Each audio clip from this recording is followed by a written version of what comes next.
Welcome back to Askewed Reviews, and I'm continuing to go through all of Kevin Smith's films, and today we are doing the 2014 film Tusk. Here is your trivia question for today. What is the name of Wallace and Teddy's podcast?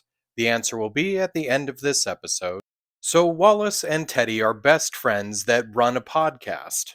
Teddy is a bit of a shut in that prefers to stay at home, while Wallace, on the other hand, loves to travel, so he'll go and meet interesting people and find interesting places, and then he comes back and he and Teddy talk about it on the podcast. So this time around, Wallace is heading to Canada, where he's going to go and meet with someone called the Kill Bill Kid, who became internet famous for mistakenly lopping his leg off. Unfortunately, once Wallace arrives, he finds out that the Kill Bill Kid is no longer alive. So now Wallace is stuck for the night in Canada with no one to interview. At least that is until he finds a letter on the message board at the bar that he was hanging out at. The letter is from an elderly man who wants nothing more than to tell his story about his adventurous life. Wallace seizes this opportunity and goes out to meet a man named Howard Howe, who truly has led a most fascinating life. Story after story, Wallace becomes more and more intrigued and doesn't even notice that something is in his tea until it's too late. Wallace finally regains consciousness later on the next day and very quickly realizes he's now missing a leg. He also makes the realization that he has made a big mistake, as Mr. Howe is quite insane. After a day or two, Teddy and Wallace's girlfriend Allie become very worried, as the only thing they've heard from him was a voicemail that seemed very cryptic. The two of them fly to Canada and try to see if they can discover where Wallace is, but the local police don't seem to be of any help. The police, however, are able to send them in the direction of a private investigator named Guy Lapointe, who seems ready and willing to help them. Meanwhile, Howard Howe has been very busy transforming his house guest. So, will our trio have any chance of finding Wallace? And even if they do, will it all be too late? This movie was written and directed by Kevin Smith. Tusk is the first film in what Kevin Smith is calling the True North trilogy, with Yoga Hosers being the second one, and then a film that has not come out yet called Moose Jaws, which apparently is going to be very similar to the movie Jaws, but with a moose. I am definitely up for seeing that film, whether or not it takes place on land or in the water. Even if the movie did take place in water, that would actually still make sense, because if you don't know, the moose sometimes will travel 20 feet underwater and will even swim between islands. Also, the orca is the only marine predator of the Canadian moose. So the concept for the movie Tusk actually came about from Kevin Smith's podcast, Smodcast. On one of the episodes, Smith and his co host, Scott Mosier, were talking about a British site called Gumtree that is similar to Craigslist. There was a post where a homeowner advertised free lodging in his house if someone would agree to dress in a realistic walrus suit for an hour or two every day. The man said he befriended a walrus years ago and still misses it. This post ended up being a prank by Chris Parkinson, who Smith ended up hiring as a producer on the film. Also, if you remember, Guy Lapointe does mention someone called Gregory Gumtree.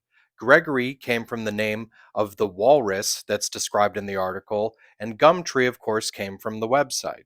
Now, on the podcast, when Smith potentially talked about making this into a film, he asked his Twitter followers to tweet either hashtag walrus yes or hashtag walrus no as to whether or not they wanted to see this hypothetical film. And as you can clearly see, the yeses won out.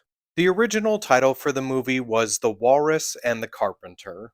Justin Long, in my opinion, did a great job in this film as Wallace, and an even better job when he was in the suit.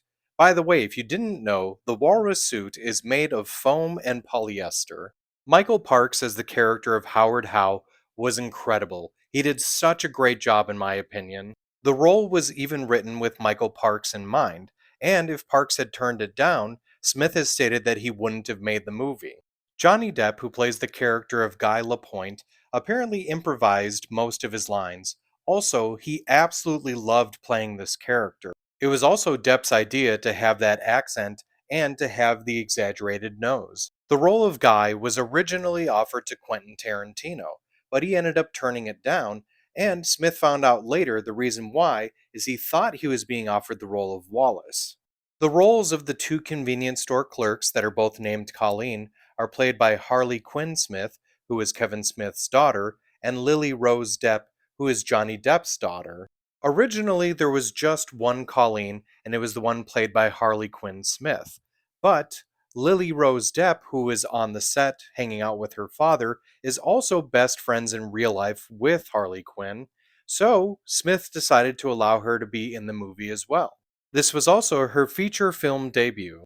Kevin Smith's wife, Jennifer Schallbach Smith, also makes a cameo in the film as the waitress at the Gimli Slider. Two other actors that appear in this film that have previously worked with Smith before are Ralph Garman and Zach Knutson.